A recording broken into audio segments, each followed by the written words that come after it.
Beredar sebuah video seorang pria yang memodifikasi motornya menjadi lebih tinggi. Video tersebut diunggah oleh pemilik akun TikTok @Rendy Prasetya.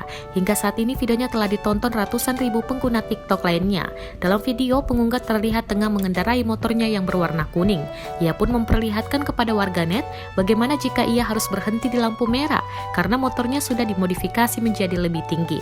Saat dikonfirmasi tribunnews.com, pengunggah bernama Rendy Prasetya ini mengungkapkan awalnya ia memodifikasi motornya hanya untuk uji coba saja. Selain itu juga sebagai hiburan karena sejak dulu ia memang menyukai motor yang tinggi.